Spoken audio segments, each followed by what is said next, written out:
Hi, and welcome to another episode of Comic Beat Insider, the weekly Zoom pandemic podcast that Heidi McDonald of The Beat and me, Jimmy Aquino of Comic News Insider, started doing, where we talk about all sorts of stuff, usually films and sometimes comics, sometimes interviews. But for the month of October, we each picked sort of like Halloween themed and horror themed things, possibly comedy. And this week we're doing Beetlejuice, the classic 1988 Tim Burton film. And I am Jimmy Aquino with Comic News Insider, the weekly comic, TV, film, pop culture podcast. And joining us, and as always, with me is. Hi, I'm Heidi McDonald. I'm the editor-in-chief of The Beat at comicsbeat.com, the news blog of comics culture. And we have two friends joining us today for the first time. Do you want to go ahead and introduce yourselves? Jill? Hey everyone, I'm Jill Pantozzi. Some of you know me as the Nerdy Bird, the editor of IO9 currently, and very happy to be here. Yay. Hi, I'm Jennifer DeGuzman. I'm a writer. I've written comics, write prose. I previously worked at Image Comics and SLG Publishing. Awesome. So great to have you both here. We're all friends. We've actually tried to get Jen and Jill on in the past. Because I like people with the names start with J. So, but we're happy to have you. So we're going to delve deep into Beetlejuice. A lot of our favorite, a lot of us love this film, and we'll just talk about, as usual, we do every week. We'll talk about, what we thought of it. There's trivia behind the scenes, and of course I'll do my classic, modern day recasting. But before we get into it, well, obviously it was a very successful film. 74 million it grossed and Yes. $50 million budget, and it won an Oscar for best makeup. But before we get into it, let's be thankful for the movie that wasn't. Now, a lot of you may know this already, but maybe our listeners or watchers don't. This was with the title alone, Warner Brothers wanted to call it House Ghosts. And Tim Burton was so annoyed that he jokingly said, "Why don't we just call it Scared Sheetless?" And which is hilarious, and I would have loved that. And Warner Brothers almost went for it. And he was to his horror, they all actually liked it, but luckily they stuck on Beetlejuice, named after the famous star, of course. The original script was much darker and straight up horror. Like for instance, the accident in the beginning was very graphic. Like you see them screaming for help and slowly drowning. You're like, oh. There was Beetlejuice himself was a winged demon, who takes the form of. Wait for it. Do we know this? Do you guys know this? Oh no, somebody's cat's made for it. He takes the form of a short Middle Eastern man, whose dialogue was written in African American slang. So let's be very thankful that this did not happen. Right. Well, yeah. So the way we usually do this, though, is so Jimmy, you chose this movie, and usually we go around and we just talk about the first time we saw it, our initial reactions, right? And, what it means to us personally. So, Jimmy, right? Well, I'm just trying to let people know what it could have been, and thankfully, what it isn't.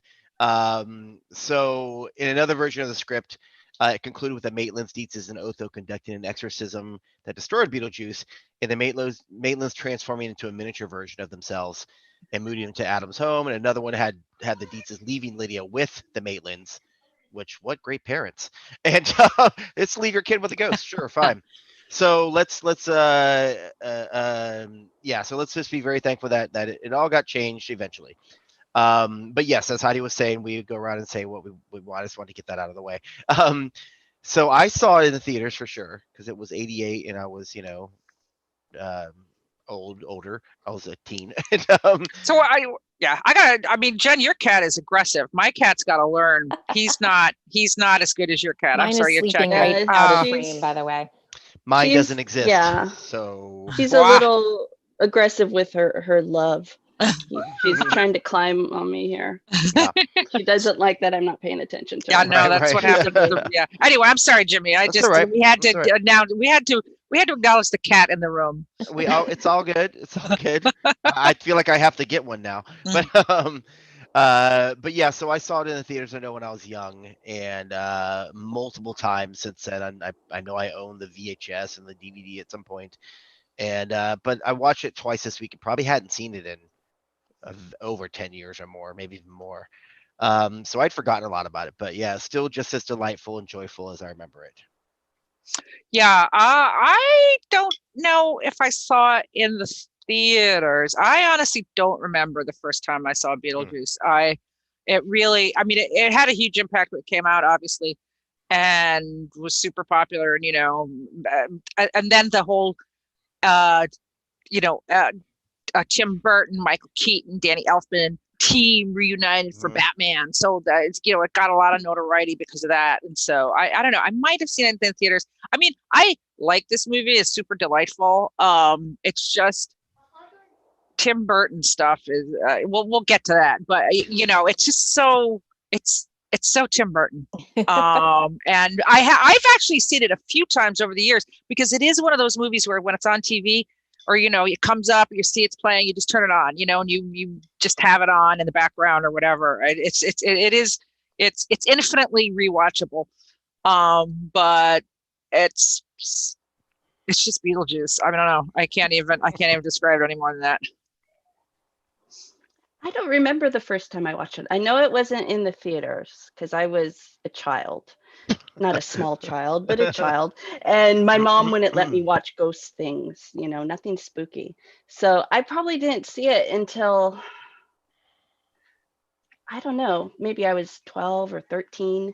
And it was probably on HBO and I was probably sneaking to watch it or something like that. But it made a big impression. I mean, anything Tim Burton, throughout my teens was a big deal. And of course, Lydia was like an icon for spooky girls. So I love that aspect about it. And young goth Jen, of course. Yeah, baby goth Jen back in the 90s. So yeah, that and we could talk about it later. There's this interesting point where you stop identifying so much with Lydia and you start identifying with Delia and you realize, oh, I'm not a child anymore. Nice. Yeah, I'm with you, Jen. Actually, I didn't see it in the theaters. I was also too young, and I don't remember the first time I watched it, which you would think, it's a pretty a standout movie, so you think you would remember it, but it also was probably like my early teens, but it was only on like regular TV that I watched it. So for years, I never saw it uncut. And I think it wasn't until I was, in my mid-20s that I finally watched it full through on like Blu-ray or something. And was like shocked at how much more stuff I'd never seen, like things with him grabbing his crotch or, some of the more sexual stuff. The one F-bomb, yeah. But yes, but still, even though I only saw it in an edited version, it was still that very like iconic, like we said, Tim Burton, the stripes, the black, the red, all those things were very like burned into my brain. Yeah, well, like with any movie or TV show, of course, it goes through the casting process, and a lot of these people were not the first choices. Apparently, Tim Burton wanted Sammy Davis Jr. to play Beetlejuice was his first choice. We're like, which would have been amazing. Which yeah, would have been amazing. But a the very old different. Scatman, yeah, very different movie. Angelica Houston as Delia, which I could very much see. Multiple actresses as Lydia, like Molly Ringwald, Juliette Lewis, all the hot it girls at the time. And then I think he saw Lucas and was like, nope, Winona Ryder. So that's what sold it for him. But yeah, I mean, this cast came together. Like he wasn't sold on Keaton and eventually ended up, of course, loving Keaton and casting him as Batman. But yeah, so this cast sort of came together and Keaton had a big comedy background already.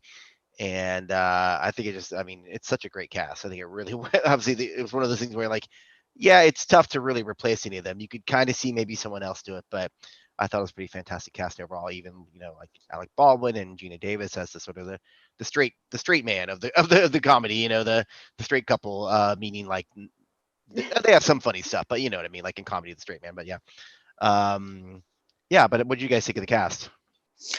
Well, I think the cast is amazing, and I guess one of the things that I find a little, I say off-putting, but like very Tim Burton-esque about the movie, especially when I rewatched it, was just like you're so off balance in this film. I mean, I don't think Michael Keaton's on screen for more than 20 minutes.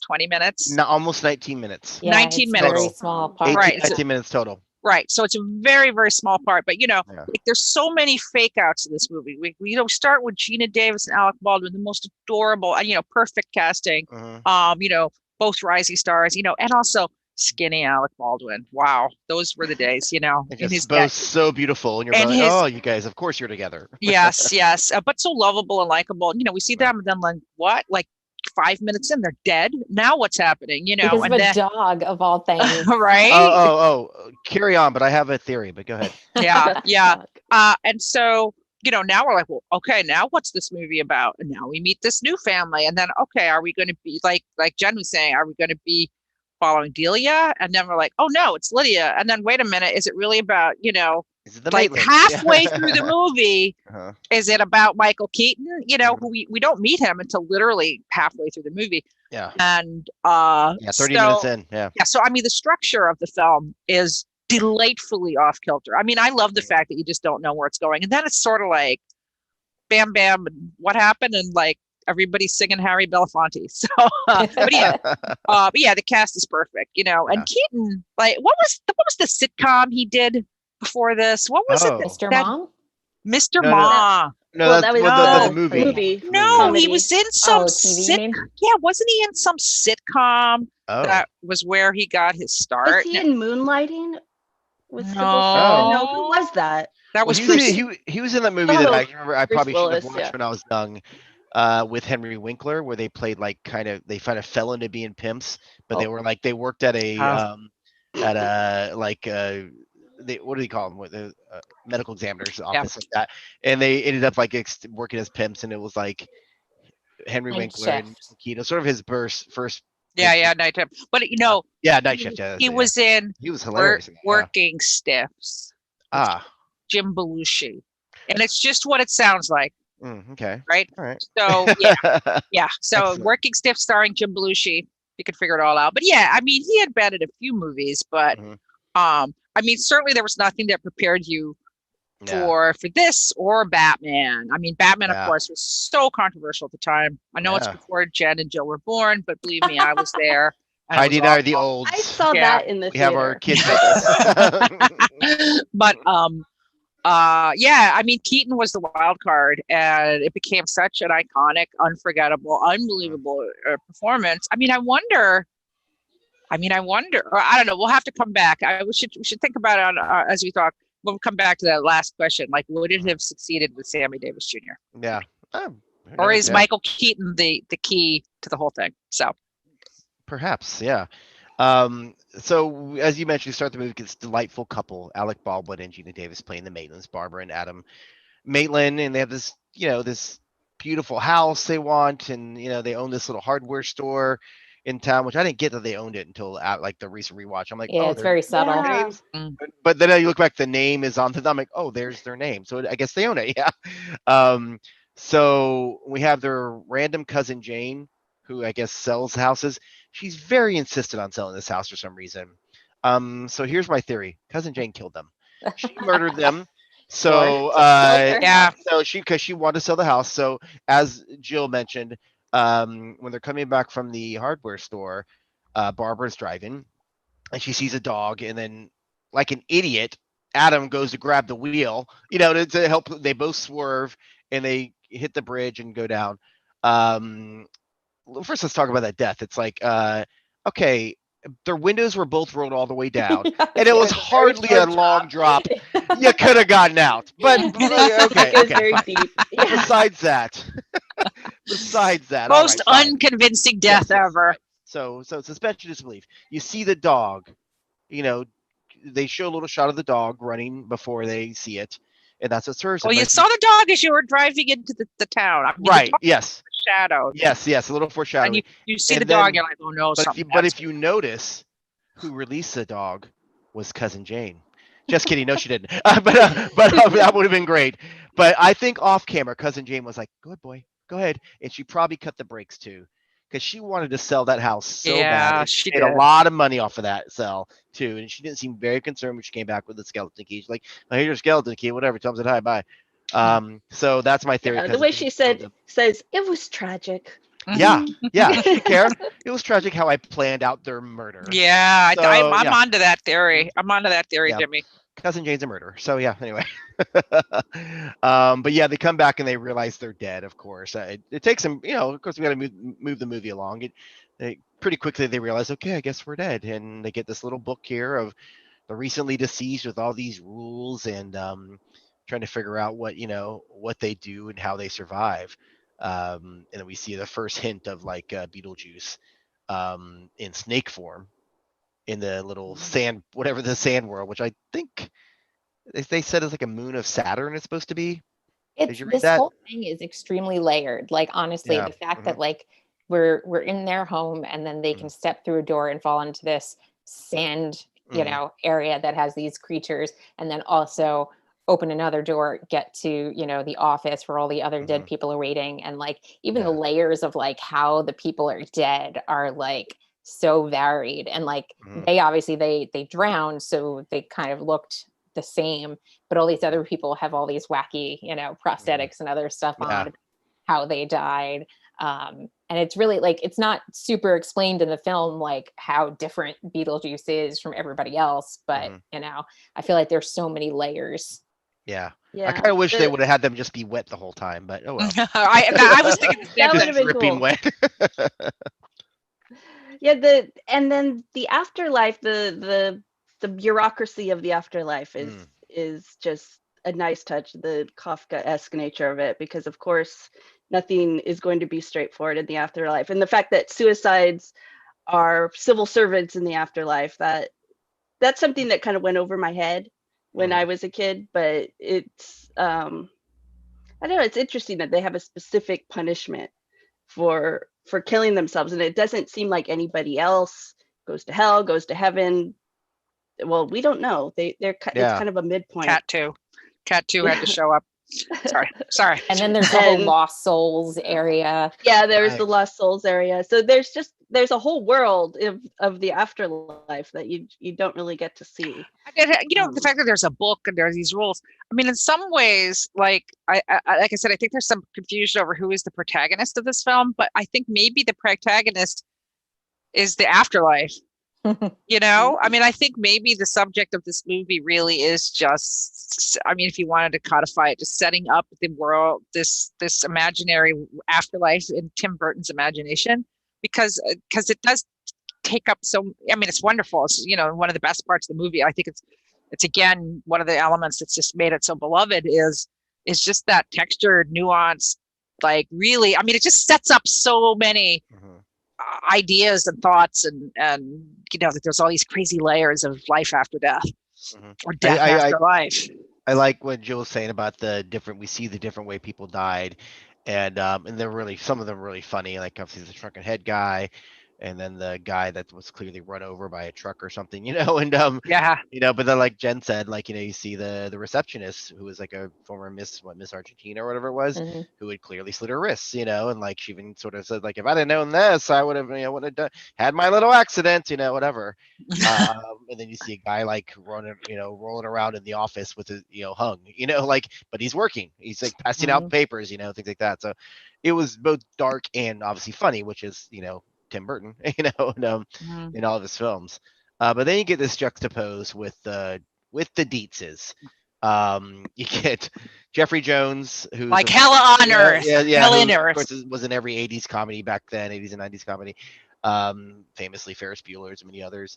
And of course, the great Catherine O'Hara. His wife, who is just insane, and changed the entire house to her terrible art and redo everything.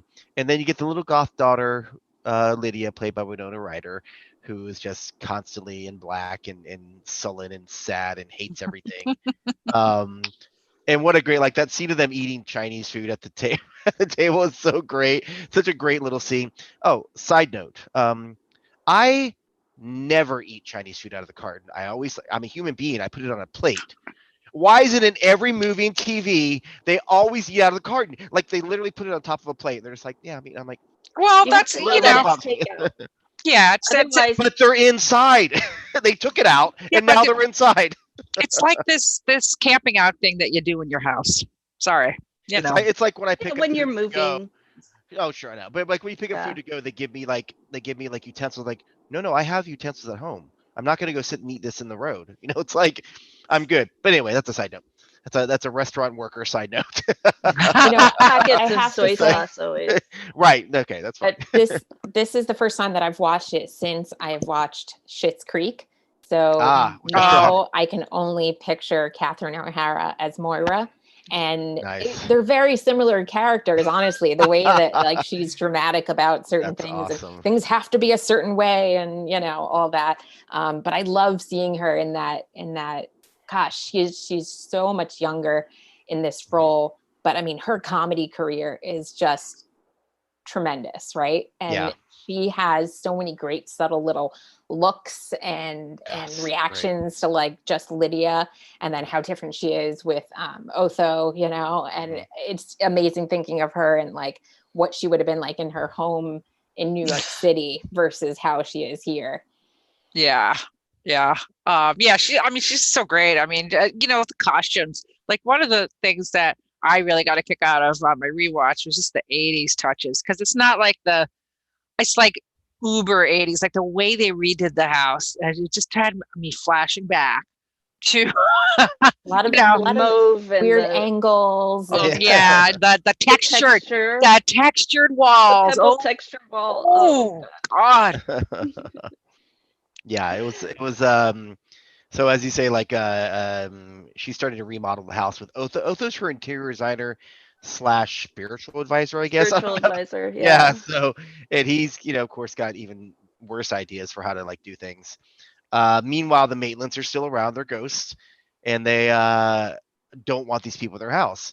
So they try to figure out ways to like haunt them, and they're terrible at it, of course, because they've never done this before. And to the point where they literally put on sheets, which is brilliant. I love they literally put like sheets to try to scare them.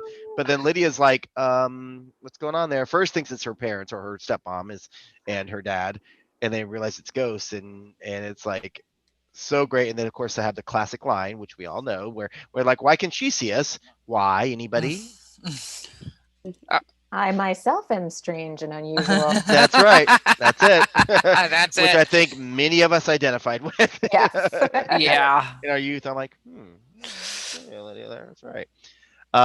So that's really cool. So they strike up a friendship, which is great because this is probably not, and it's probably because she's from a I don't want to say not a broken home, but like Lydia lost her mom and then has this crazy stepmom she doesn't like, and her dad's pretty absent, doesn't pay attention to her. So these are sort of her surrogate parents. She sort of like really starts to trust him, and they sort of like really start to take her in, and they form this really sweet little friendship, I think. Those scenes between her and Gina Davis are so touching, actually, and make some of the shenanigans more, the danger. Like I feel like a lot of times Tim Burton movies don't have a real jeopardy to them, and because his stuff is so, like the opening scene where we close in on the town and it closes, and then you see like the house and it's like it looks just like a toy, and it is a toy, it's a model. But I mean I forget what it was somebody said about Batman when it came out, was that Tim Burton was able to take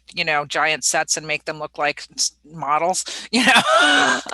I mean his stuff has this real toy like. Yeah, that's something that kind of goes throughout his movies. Like if you think of Edward Scissorhands, like The Neighborhood, like it's a quintessential California suburban neighborhood. It's like that's what my neighborhood looked like in the 1960s, and I wasn't there, but I've seen pictures, just the pastel houses and the lawns and the ladies in capri pants, and so it's kind of like a little.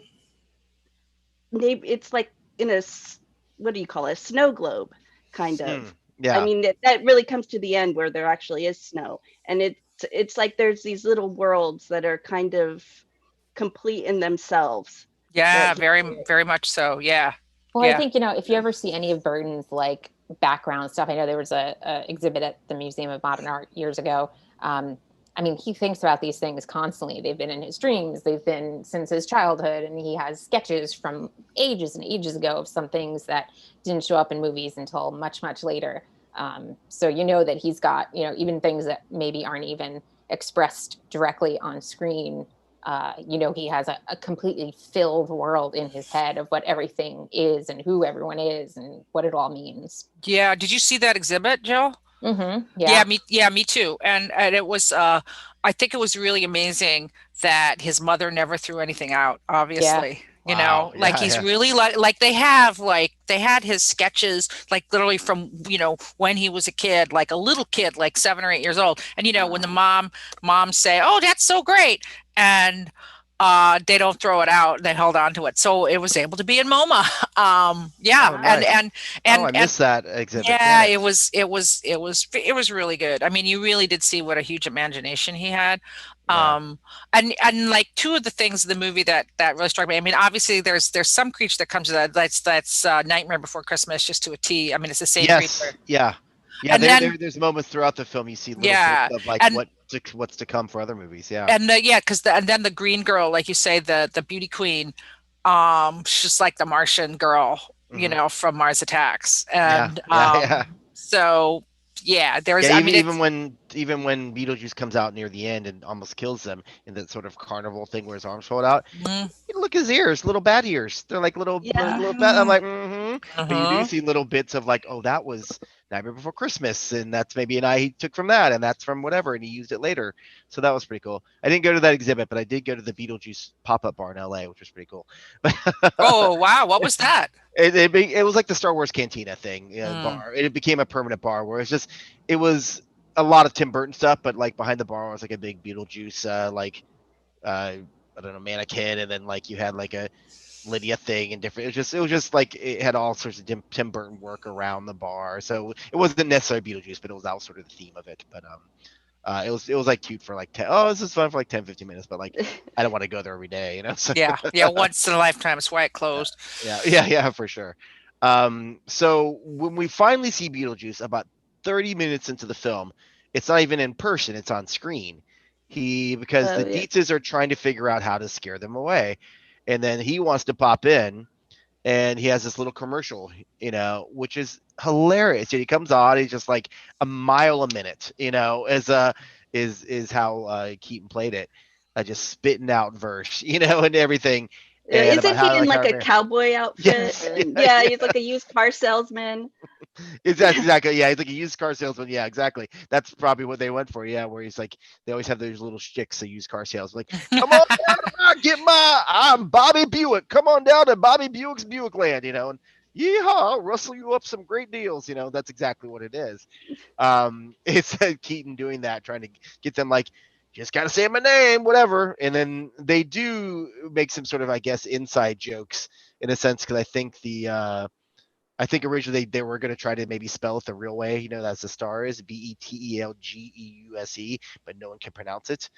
So throughout the film, you even see the Maitland's like, is it Beetlegeist? Is it Beetlejuice? It's Betel, like, Betel, Guys, Betelgeuse. I always pronounce it yeah, Betelgeuse. yeah, and they're always like, like trying to pronounce Benedict Cumberbatch's name, like, is it Benadryl Cumberbund? I don't know, and so they always like make these little like comments about how to say it, and but yeah, that's the first time we see him.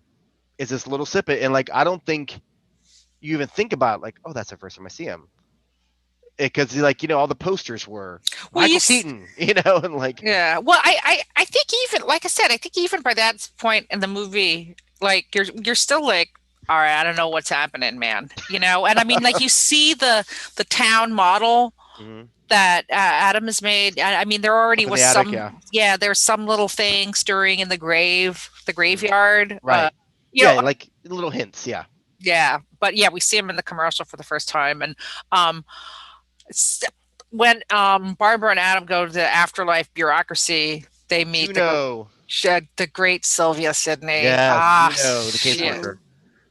she's so wonderful, and Sylvia Sidney's, of course, has had an incredible career, and She was she's 78 at the time. yeah, well, she's a pistol, Amazing, man. yeah, She's like smoking, and just yeah, she warns them, a little foreshadowing, don't don't bring back Beetlejuice. But then she says, how you bring him back is say his name 3 times. She says, Yeah, don't she gives it away.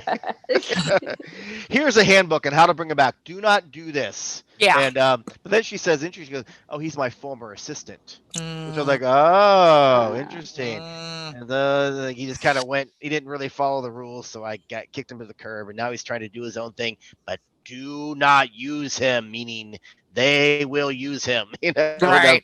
And of course they do. But it comes down to the ultimate, the very famous dinner party scene, of course. So the Maitlands are like, no, this guy, because back up. So they eventually meet him, Beetlejuice, they call him, and they get shrunken down to the little model. And they have a meeting with him, and again, Keaton comes out, bullets flying, mile a minute, like you can't even follow it at first. You have to. It's so funny. He's just jumping around. He grabs Barbie. He's a little very pervy with Barbara, of course. Which I know Jen and I saw the musical. They changed that where he's very pervy with Adam in the musical, which is really funny. But yeah, so and then he's just like gross and and but just like spitting out things, and it's part of the character of like I'm just gonna just throw them off balance, so they'll use me, but then they realize maybe this isn't the route to go. Mm. They realize they've unleashed a force that cannot be controlled. I mean, Beetlejuice is really the trickster character, like Bugs Bunny, Captain Jack Sparrow. A lot of similarities to Captain Jack Sparrow and Deadpool. And it's very hard to make a character like that the focus of a film.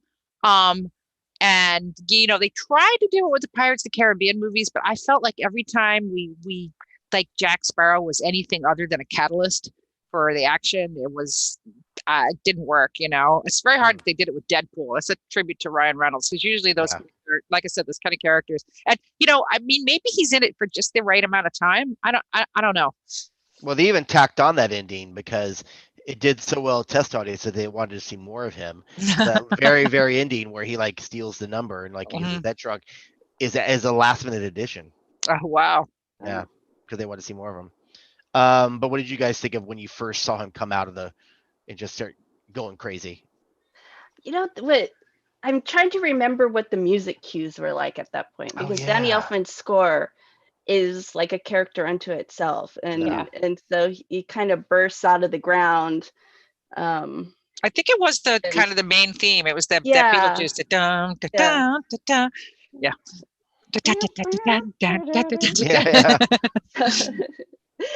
So and you it's interesting because you don't get Juno says that he was her assistant, but you don't get a sense really of who he was or what he is.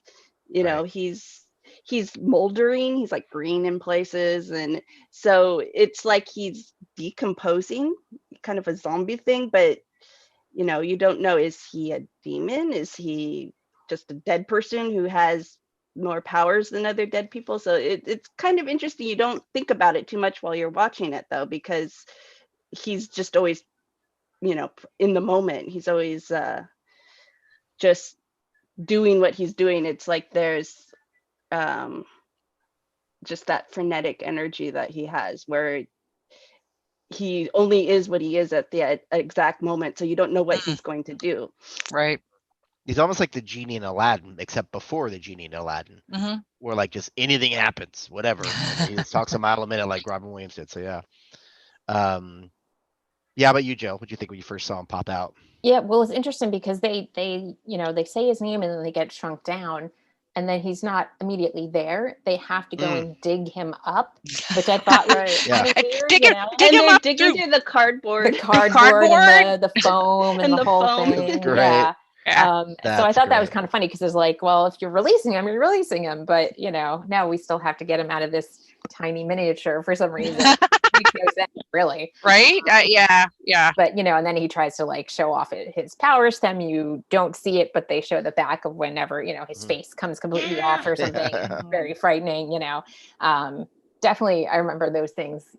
Frightening me as a youngster, for sure. I mean, that kind of stuff. I mean, just because he's loud, he's rude, but then all of a sudden, you never know if he's going to turn into a snake. Is he going to his face going to come off and that sort of thing.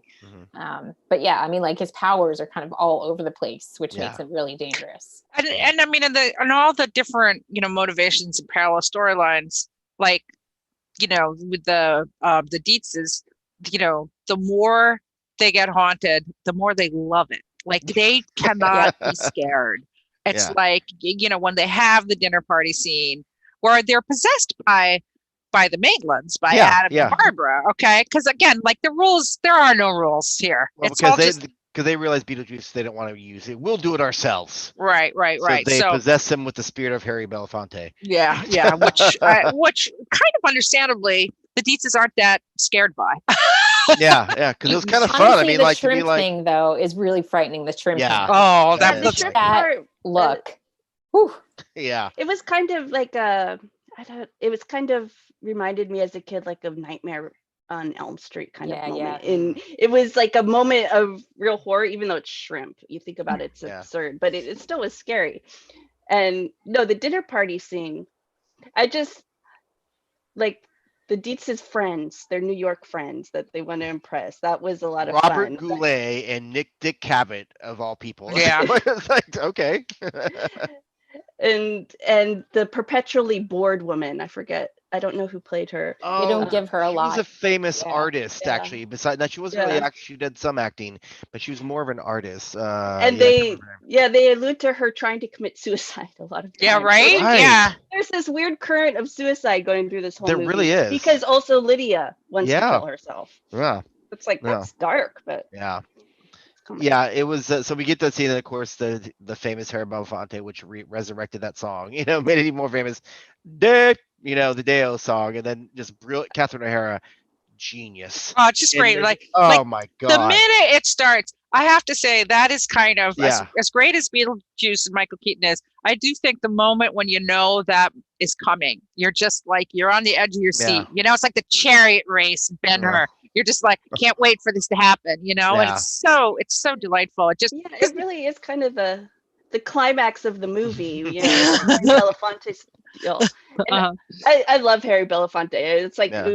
my dad loved him, and that song was always, his record. I recently found the record album was always playing in my house, so it was. It was a good Well, what's interesting is they also weren't going to go that direction. At first, they wanted more like 80s R&B than they wanted Belafonte. So can you imagine like some of the hits in the 88? Like It's like Boys Parents to Just- Men. yeah, it's like Parents Just Don't Understand, My Prerogative, like doing my the prerogative. Butt, Woo! doing the butt, girl, you like Milli Brown. Vanilli. Like can you imagine a Milli Vanilli song? Oh my God! Blame it on the rain. Yeah, exactly. Yeah. No. Doing the butt. Yeah, so the songs would have been great.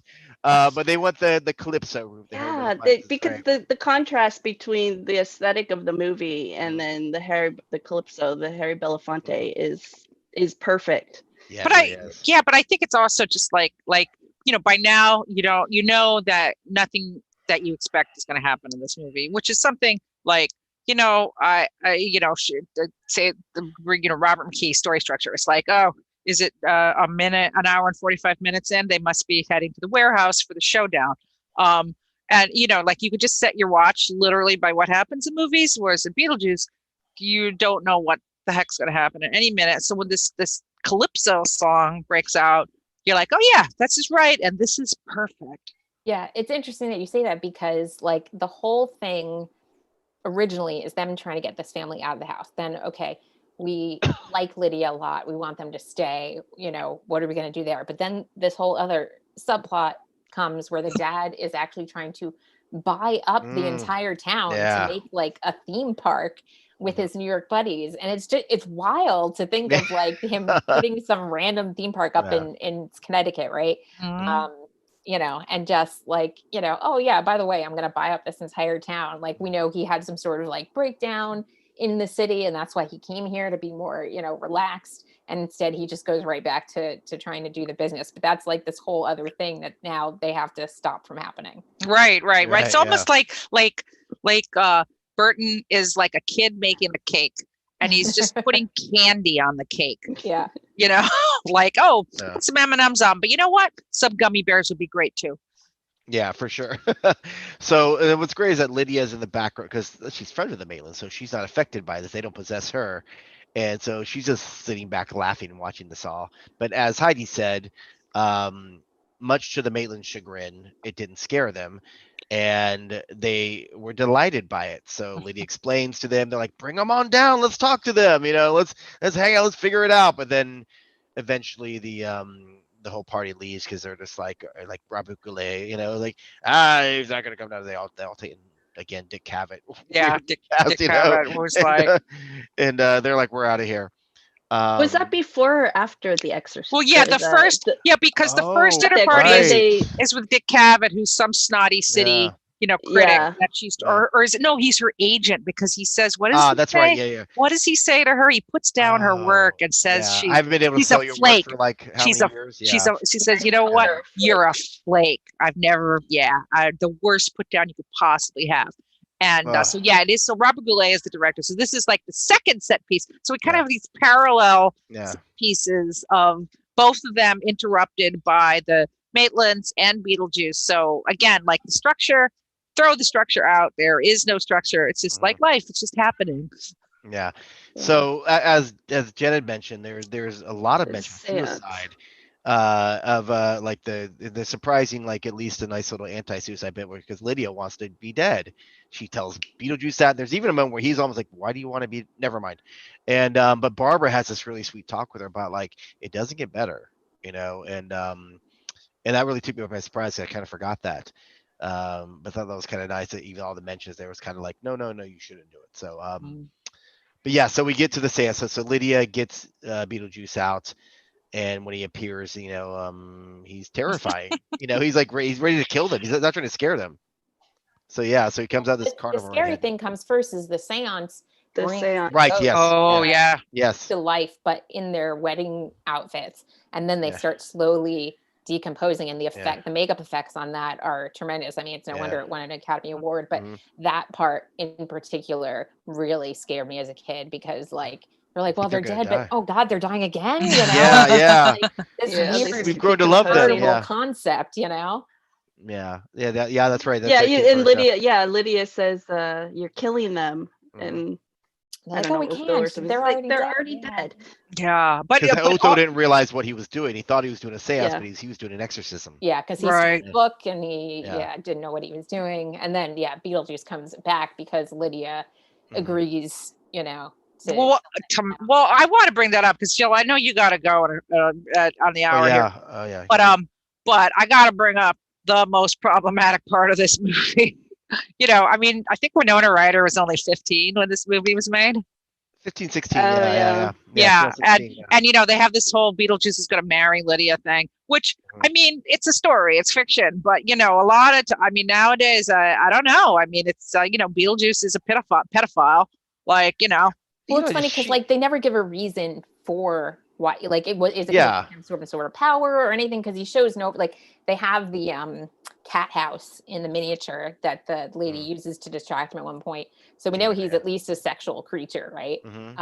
But with the marriage, it seems sort of like a convenience thing for him to like get more power or something in this world, and it's just never explained. But the whole time he's inappropriate with women. He grabs Gina Davis's character like constantly, several times, and it's really, really strange. And I think that's when like Lydia's parents finally go, oh, maybe everything we've been doing is really bad because now our daughter is in trouble. I was going to marry a demon. Perhaps that's not what we wanted. You know what I just thought of is that Winona Ryder also played a young bride in the movie before that. Was it before or after? Great Balls of Fire. Yeah, I was like, I just thought about that. Huh. She was a real life, child bride. So he claims, like Jill said, that he has to get married. Like, again, not explained, but again in the musical they go further. Like, it's like a green card thing, They do kind of say, they make that joke in the musical, which they don't in the movie. So you're left like, why does he need to? Well, I'm dying to wait. So awesome. Before Jill goes, so you two went and saw the musical, right? Mm-hmm. Yeah. So Jen, go ahead. You can talk about yeah. There are a lot of changes, right? Lots of changes. They would have to. Delia isn't married to what's his name? Jeffrey Jones's character. Nobody knows. Dad. She's she's his life coach. Right. Yeah. And they're having an affair. And Charles. Charles, that's his name. Yeah. And sorry, I have a small person here staring at me. And Hi, small people. Hi. you want to say hi? You want to talk about Beetlejuice? There you Hey. go. Okay. All right. Nice. Hey, Mina. And Hey. like, how does it start? It starts with Lydia's mother's funeral. So Yes. the reality of Oh. her mom being dead is much more explicit. Hmm. You don't really It's a thread that think runs about throughout. that much. Yeah. Yeah. And yeah, everybody gets like their musical motivation. They all have their song where they sing about what they want. Their The one songs are song. great. Yeah.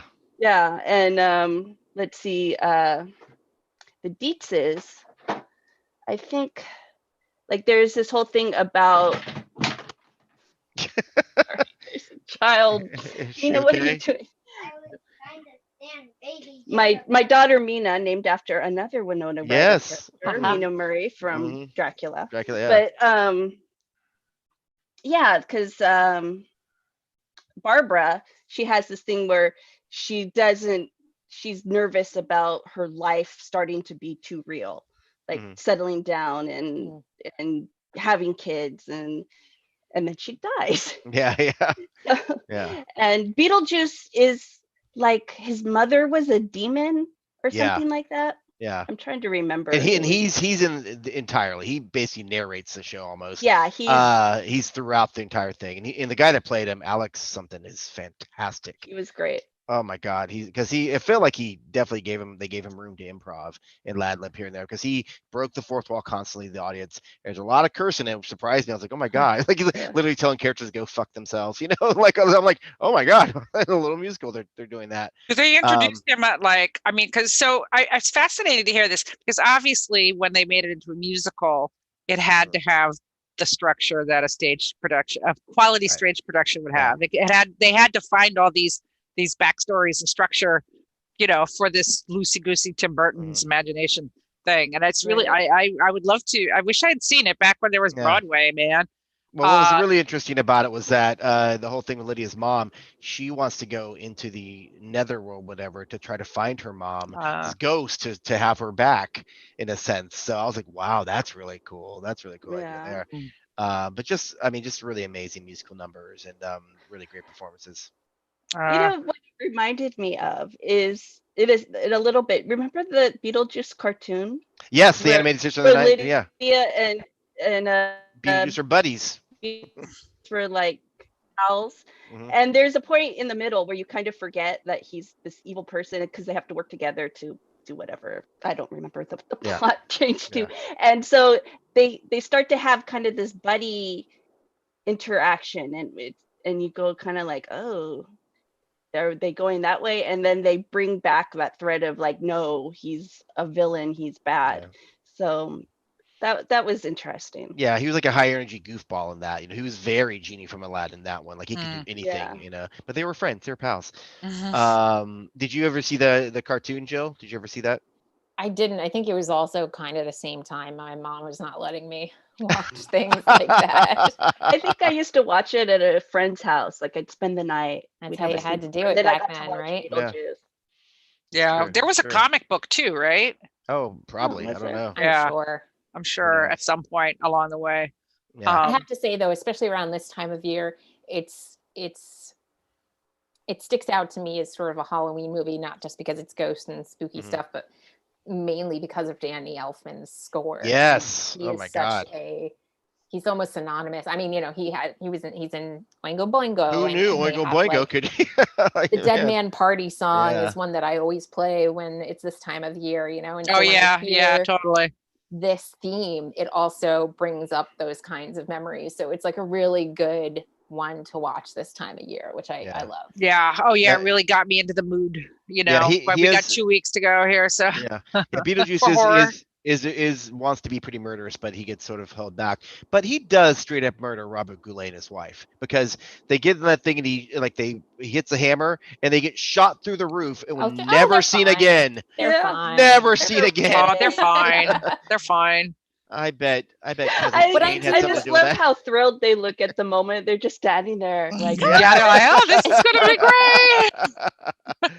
So awesome. I so will awesome. say, having just watched it, the interesting thing at the end is that they start turning the house back to the design scheme Yeah. that they had before. Oh, I love that. I love that. I don't know if it's like so that half of the house is going to be, for the Dietzes and half of the house is going to be for them, or if they're just bringing it completely back, but somehow they found a way to coexist where Lydia's in a nice all girls school and, She's actually socializing. she's socialized, she has friends, but she still comes home to the second parental figures, And she's great at STEM.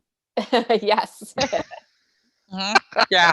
No, which is something, Yeah. Gina Davis has a whole organization, for girls empowerment, because Gina Davis is like in Mensa and almost made the Olympics at archery. I mean, she's like a she's superwoman. She's a Yeah, real she's amazing. role model. I admire her so much. So, I mean, I don't know where that whole little STEM thing came from, but I thought it was cool Maybe that, her. that she was really good in math and like see, well, she couldn't dissect a frog, She but just didn't want to. yeah, she didn't want to, Right. but I like that a lot. That made Lydia even more of a badass. So Yeah.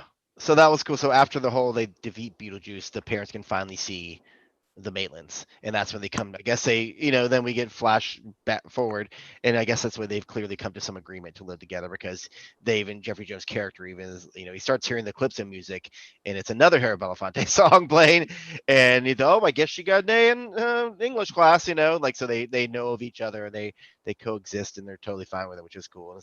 But again, that last ending was tacked on because audiences felt like he didn't get a proper send off. And it's a great ending. Well, the audiences weren't wrong because a lot of times when Jimmy and I talk about 80s movies on here, like we did Lost Boys. Yeah. So like a lot of movies have like a 5-minute scene where a modern thriller would have about half an hour of CGI, like, oh, they've got to get from the front of the house to the kitchen. And that becomes, 15 minutes of you know what I'm saying, guys. I don't even explain it. Whereas this movie, it's like, oh, well, the giant snake came and Gina Davis came in on the sandworm and ate Beetlejuice. Oh, well, that was it. Okay, that's it. Bye. Yeah. It's over. Yeah. Yay! Oh. Yeah. On the line. Yeah. But I mean, you get the little ending, which is great. Yeah, it is. But I mean, the ending, the happy ending of this movie, the return with the singing and everything all good. The ghosts are happy and Delia's art is good. Right? Yeah, finally. It's not those weird. Yeah. She's doing that. Everybody has found their kind of place. They've become their ideal selves through the machinations of a strange demon ghost. Yeah, but I do love that final one because just Michael Keaton, just the little facial expressions he makes, because at first of course he's being a perv with the the magician's assistant, feeling up her legs, and then she's sitting on the other side of him and smacks him. What's her problem? His facial expressions are so great. Oh, he's great. Then he's between the shrunken head guy and the witch doctor, and that's why he gets his head shrunk. But there's an original deleted scene. It wasn't a witch doctor. It was, do you remember when the Maitlands go to the Maitland little store and the crazy guy, the barber, I guess, is like, you need your haircut, just starts talking to himself? It was him. Oh, that would have been so much better. It was him instead, yeah. There's even a clip, not a clip, but I wonder why they cut that still out. a still shot of it. So who knows what. I guess they wanted to give Beetlejuice maybe some more comeuppance with getting his head shrunk. With the shrunken head. I think this works for me, whatever, like that. But it's the same people are still in that waiting room as in the beginning. Yeah. They've been waiting all that time. Such a great thing. Well, before we get Jill, I will send you my cast remakes. I know you got to go just so you can see what I said. But I know you got to run, so we're gonna let Jill go. Thank you so much for joining us, Jill. We appreciate it. Please come back anytime. Yeah, Jill, it's wonderful. Yeah, we love having you. That's a great panel. Yeah. Any final thoughts about Beetlejuice? Thank you, guys. Yeah. Oh gosh, it's for the goth girls everywhere. By the way, I gotta say, you girls, Jen and Jill, are just, I mean, you look kind of like your houses are like you both went to the same interior decorator just a little yeah. bit. I Okay. think this is why we're friends. We I have think to it, do Yeah. this. yeah, it is obviously, but also, oh my God, you got me put to shame. I mean, I live in a hoarder hobbit hole, and you could see it's a hoarder hobbit hole, whereas you guys have things on the wall that, I mean, you both look like you stepped out of, architectural goth girl digest. So very I nice, very try. nice. Thank you. Very Thank you. cool. All Very right, cool. you guys enjoy. All Yeah, right. it's great having you, Bye, Jill. Jill. Take Happy Thanks, care. Jill. Halloween. Happy Halloween. Anyway, bye. All right. So besides you brought up we obviously talked about the musical, which was great, and then How long did it the animated run? series. It wasn't doing well, then it started doing really well. It was always a limited engagement, Mhm. and then it started doing really well. And what was going to take its place was the new Music Man.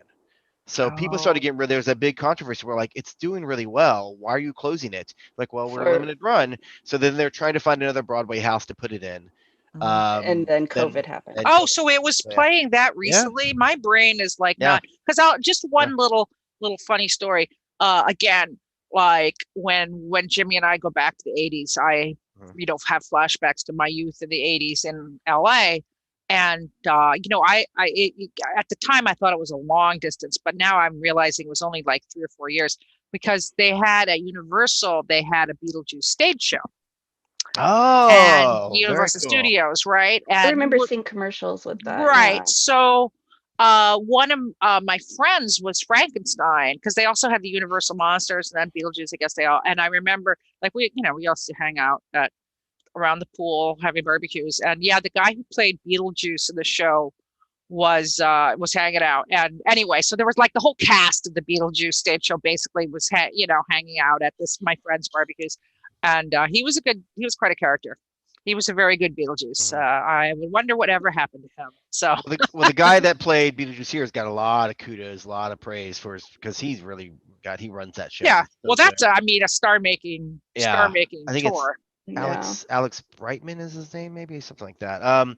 But he actually recently in a recent Teen Titans Go episode, they had Beetlejuice made an appearance. And, yeah, Alex Oh. Brightman, and he voiced it. So it's cool. Oh. Alex did, yeah. So that was kind of fun.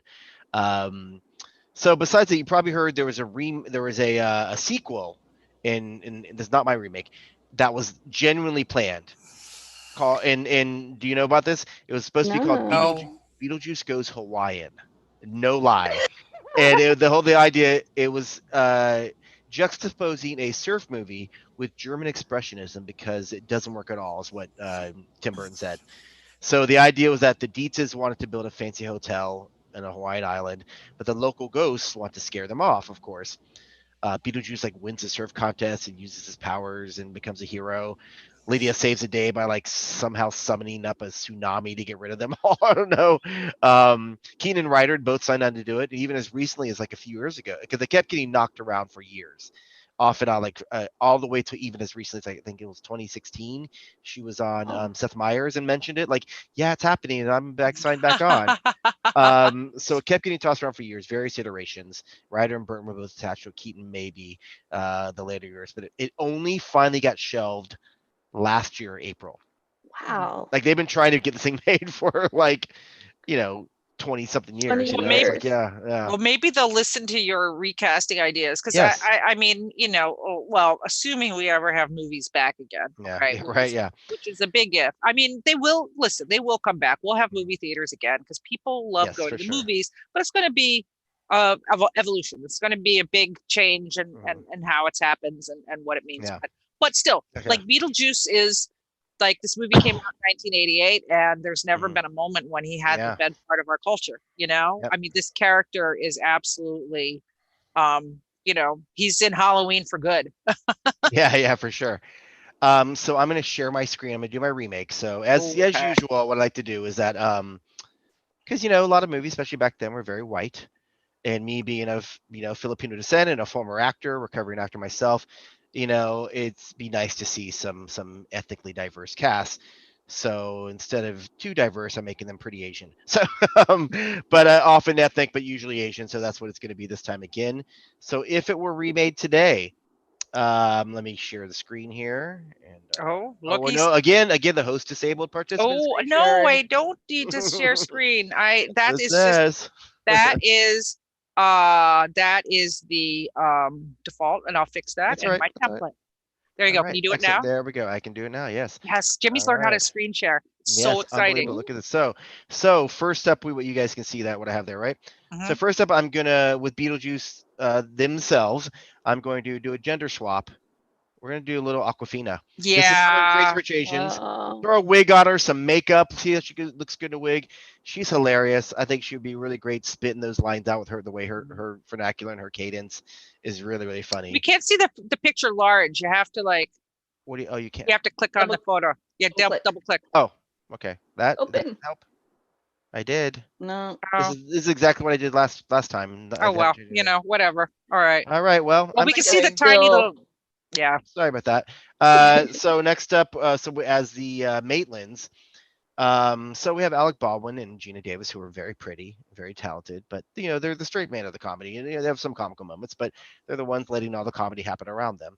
So I figured let's get some two pretty people again, also from Crazy Rich Asians. They played, I think, cousins in it. Henry Golding and Gemma Chan. Ooh, fancy. I mean, look at them. Yeah.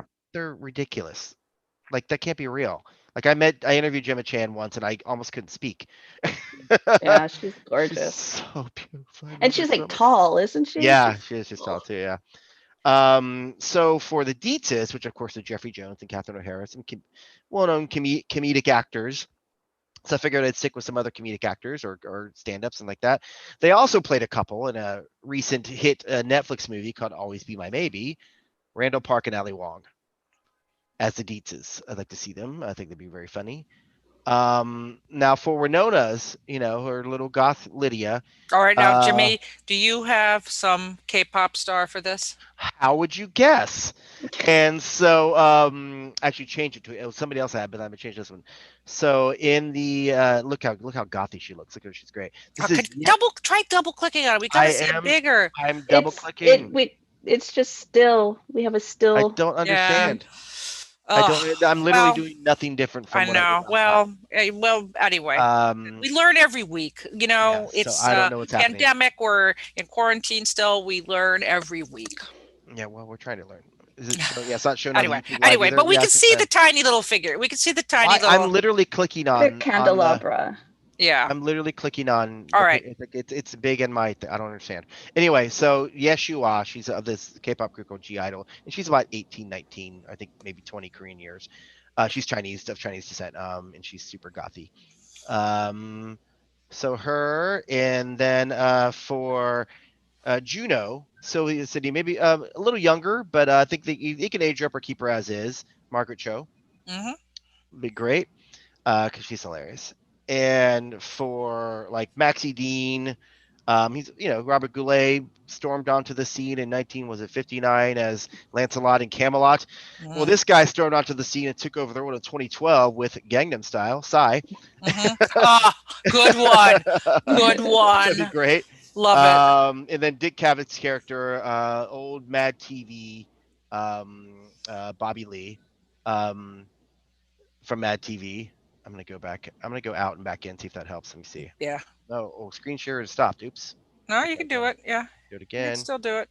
All right. So, is that can you see now now? it's Yes, working. now God we can do damn it. it. Yay! What happened? So also, Jimmy, if you click on the arrow at the side of it, it'll just go to the next one. So you don't. No, that's have to what I'm go doing. Out. That's what I'm Yeah, doing. yeah, I yeah. actually Okay. put them All in right. order. So Yay! I only went out. Okay. Bye, Yes. Margaret Oh Cho. my God. Yes. Yes, Ooh, Lydia. Yeah. Perfect. Perfect. The Oh, no. Dietzes, Yes. Okay, so Oh yeah. let me go back up to where was I? Okay, Bobby. So for Otho, we had Glenn Shadix, who sadly passed in 2010.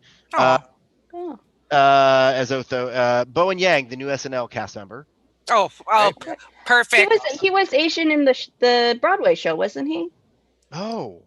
Oh, yeah, yes, yeah. No, I thought you said Bowen. Yes, he was in the Broadway show. Right, yes. Bowen Yang. Yeah. He wasn't. Bowen wasn't in the Broadway perfect show, for but yeah, Otho. That's like perfect. Like if they make it Even with, in the Velvet. Yeah. He should be like no matter what ethnicity they use for a remake, it should be Bowen Yang. Yeah. And for the murderous cousin Jane, who I would, if I rewrote it, I would make it obvious she was murderous. Is from Pin 15, Maya Erskine. Ooh. The Hulu show Pin 15. And then let's direct this all. She has experience working with Aquafina, the director of The Farewell, Lulu Wang. Very Ah. good. Okay, great. Nice. So that's Nice. my little. There we go. We stopped sharing, and Yeah. little modern day recasting. There we go. Oh, very good Very sharing nice. and Yeah, yeah. recasting. Yeah, for sure. Yeah. I would I mean I like Aquafina actually. I mean I love her. she'd be yeah, she's fantastic. She'd be good in the running for a Beetlejuice remake. I mean, I would Yeah. love to see I predict someday there will be some kind of Beetlejuice remake. Maybe if they make a movie of the stage show or something where they have more motivations and you understand why people are doing things. Yeah. Wait, did they have Beetlejuice and Lydia getting married? And so they did, but they said it was like a green card. Yeah, they kept making little jokes. It's like a green, Okay. because they started to explain it, and then one character goes, "It's like a green card." So whenever it came up, it was a running joke.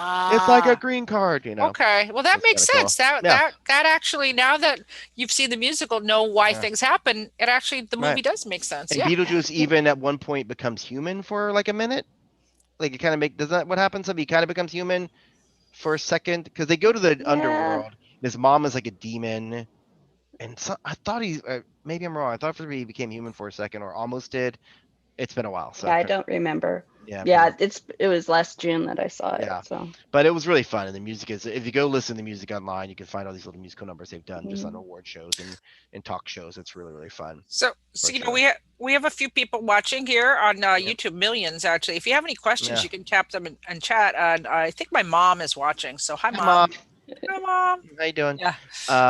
Yeah, for sure. So, was there one other thing I had here? Oh, Oh, was look, we also got- video games. There's several video Oh. games are made.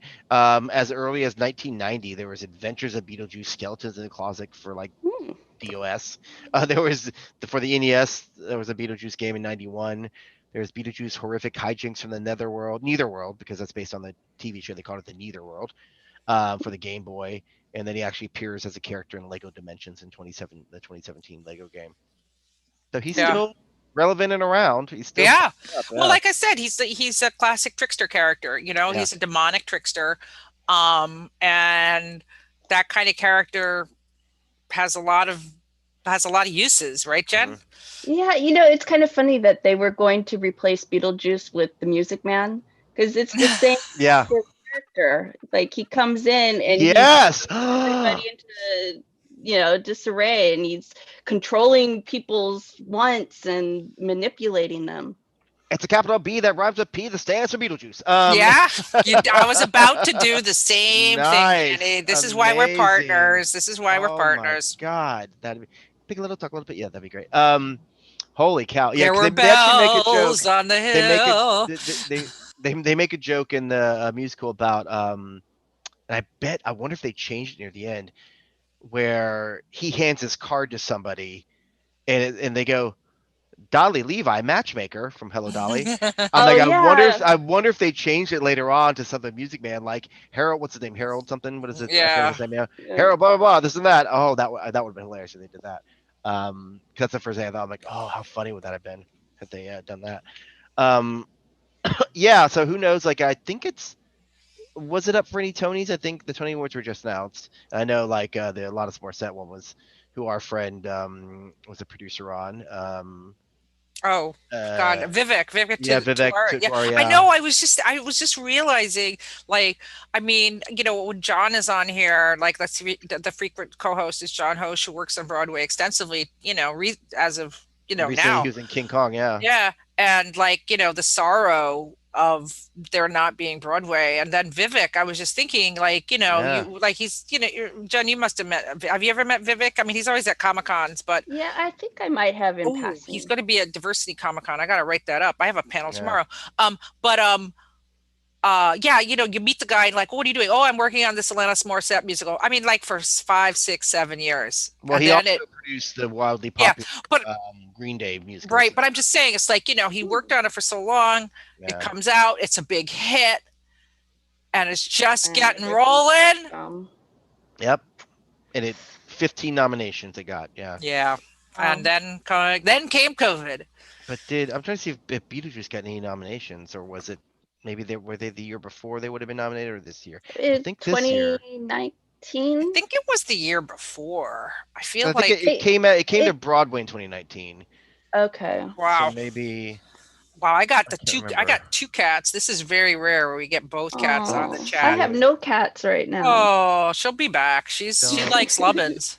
She's a Lubbins liker. Maybe they were nominated. Maybe it must have been last year, because I can't imagine they. Yeah, I think Nomination. the guy who played Beetlejuice was nominated. Yeah, you know what? You're right. I think because I think they came in just under the deadline for the 2019 Tony The Awards. last Tonys. For sure. But yeah, hopefully the October has been pushed back to now, June, I think, May or June Broadway has. So I mean, I listened to a lot of British podcasts, and they're talking about, the West End, and they're already like trying to do houses there where they're taking seats out and figure out ways. So I don't know if there are any plans at all for Broadway for doing that. I don't think there are. Yeah. Yeah, we've got you guys. We got a ways to go. We got a ways to go. We do, unfortunately. Yeah. But yeah, hopefully we'll make it there. But we're gonna get through it because we do Jimmy and I do Comic Beat Insider every week, yep. and we love it. And we love having folks like Jen and Jill on and talking about things we love, like movies. And I will say, Jimmy, I'm still proud that I came up with the one show that couldn't be recast. Oh yes, for sure. Yeah. Garth Marenghi's Dark Place. So yeah, I for stumped sure. you once, and that's okay. I don't need to do it again. Well, it wasn't stumping me. I could have done it. I just out of respect. I'm like, this show is perfect. Out of respect. Perfect. I don't need to touch that one for sure. Right. Because I can recast anything, please. I can recast myself. Playing Jimmy will be no. Bowen Yang, but yeah. Yeah, so any final thoughts, Jed, or anything on Beetlejuice? How it's affected your life? The fashion. Yes. The fashion. Yes. I mean, when I was younger, it was Lydia with the big skirts and but Delia, where at the dinner party, she's wearing like leather gloves as a headband, and she has the curls up on it and the big shoulders with the black dress with the big shoulders, and I just like, that needs to come back. I was noticing, actually, you're absolutely right that on the rewatch I did for this, I was like, wow, Delia's clothes are so incredible, and I mean she's so stylish. But actually, the theme where in the end when Beetlejuice tortures Otho, like he's wearing his suit, and then they rip it away and it turns into a powder blue thing, and he goes, leisure suit, a leisure suit, and that was his torture, was to wear a leisure suit. So. That was a nice little touch, actually. Yeah, that's great. That was a good touch. Some great things. But so wait, just before, real fast, Jen. I mean, how much of a goth were you? Not super goth. I mean, I wasn't allowed to go out anywhere, so I couldn't do the whole clubbing thing. So it was mostly me just being mopey in high school, wearing an onk, carrying my copies of Sandman around. Well, you did. I mean, no offense, but you did work at Slave Labor Graphics, and I think there wasn't there a sign that said you must be this goth to enter. Probably. I mean, well, Dan. He's like the least goth person. I know. He's a tiki bar. He's a tiki bar guy. Man. And nobody there. There was Bob Simpkins. He was like a anthropology nut. It was, I got there and I was like, I was the only person there who was like their readership target. Yeah, because just in case anyone doesn't know, like Slave Labor, which is still around, it still puts out a project now and then, but it started in the 80s as a black and white. It was throughout the 90s and published Johnny the Homicidal Maniac by Joan Vasquez, which is like the all-time goth comic book. I still have my copy. Sold millions of copies. So so there was some other like Serena Valentino, Roman Dirge. And let's not forget Jimmy Aquino. My only published comic work was with Slave Labor Graphics, with the Jamie Smart edited anthology Zombies. Yeah, Zombies. He did that anthology, Yeah. So I wrote 3 stories in there. Oh wow! I got Well, no, two. Well, yeah, I had about 6, 7 pages total. So one main story that had 3 little 1-page vignettes about zombies, and I got 2 different Canadian cartoonists. To do them. Wow. Well, Yeah, that's great. yeah. But yeah, there was a little uh stereotype of the, well, I mean, not stereotype. I mean, whenever Jonah Yeah. would come to San Diego, like suddenly every goth within 100 miles would converge on the Yeah, SLG booth. the booth would get pretty nuts with Yeah. all the black clothes and Yeah, I've always liked black clothes, but I never had a goth. Like I was, I was pretty popular in high school, but but I was like never had a I goth stage. It wasn't wasn't until post. unpopular. No, I'm just saying I wasn't like I definitely remember seeing those the goth types, and like I don't think we called them goth. I don't know what we called them. It's like But those it was, South Park Called them episodes. mods, strangely enough. yeah, Like I if don't, yeah. you listen to Live 105 modern rock, and so that's I'm trying to where think what we it came called. Maybe from. they were goth. I don't know. But it wasn't until post high school when I started going to like clubs. There was a like I think 18 and up or 16 and up club that was called Einstein a Go Go, and it Mm. was like this like alternative underground. They play The Cure and all this other stuff they play. And my best friend and I would go to the club down the street all the time. The pop rock club, Baja Beach Club, and these other places. But like we should check out Einstein. And I remember the first time we walked in, it was like very record scratchy because we were dressed, like whatever, not in black and like that. And we walked in, and then we ended up because we liked the music. I like some. Like, I don't really know the Cure very well. That's pretty cool. I like that. I had a little REM, a little other. Okay, that's cool. And we'd hang out. We actually became friends because one girl came over. This Mohawk girl came over who was like deep black eyeliner and everything. It's just was like trying to like, why are you guys here? What's going on? But then she and I became really good friends named Beth. And really good friends. So we started going all the time because we were like, this is fun, like hanging out with them. We were like 21 at the time, like Yeah. just kind of checking it out. But I decided to go man. Oh, So that was my barely goth stage, I guess. But yeah. Yeah. I No, think we had the I DNA Lounge in San Francisco. That was Yeah. a very, I'm sure it's still there. I'm just old and Yeah. don't go anymore. But yeah, I would see like KMFDM there, and Yeah. and I think I saw. No, that wasn't there. The Legendary Pink Dots. The late '90s, early 2000s. I pretty much, I don't know how I did it. I would go to school, and then I would go out like 3 times a week until like 2 or 3 in the morning, and yeah.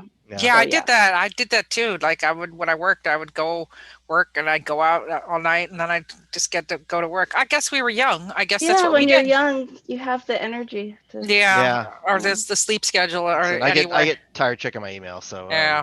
So but I've got to run off to work and very yeah, shortly. that's right. We all got to get going. Well, yeah. So, well, Jen, thank you for joining yeah. us. Yeah, it was sure. great. We appreciate Good it. seeing you too. Yeah, you too. Yeah. Please come back again in the future when we discuss other things. If you have any ideas for something maybe to come up with, we'd love to have you back on. And we usually do it on Friday, so let us know for sure. Okay, we'll do. All right. All right, guys. Everybody, thanks again for checking us out live. And as usual, this will be as part of the podcast Comic News Insider for those of you that like to listen. Like my little train commute, I like to listen on things. A lot of people like to do it when they're driving. So And now those. Go on, Jimmy. I'm sorry. Yeah, no, that's right. Step right on you. That's all right. So you guys, so you can listen to that. So, but I am Jimmy Aquino with Comic News Insider, the weekly podcast covering comics, TV, film, pop culture at comicnewsinsider.com. We do weekly shows reviewing comics, TV, and film. I've been doing a lot of Zoom one-on-one interviews lately and sort of one-on-one review shows with friends as well. But you can find me. I'm everywhere. I'm just at Jimmy Aquino, JIMMYAQUINO, Twitter, Instagram, etc. And once again, I'm Heidi McDonald, I'm the editor of the Comics Beat at comicsbeat.com. And you can find me on all social media as Comixace, COMIXACE. Jen, where can we find you? I'm online at jenniferdeguzman.com and Twitter at Jennifer_DEG.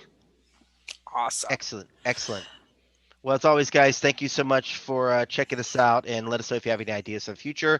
Next week is Heidi's week, and we are doing Roger Corman and the Mask of the Red Death, another classic. There may have Very been relevant. Yeah. And there may have been a musical I did about Poe where I played Prince Prospero. Oh boy, we're gonna have that's what we may talk about. So yeah, we have a lot to talk about for sure. So guys. all right, but thanks again, everybody, for listening. To another Comic Beat Insider. Thank you.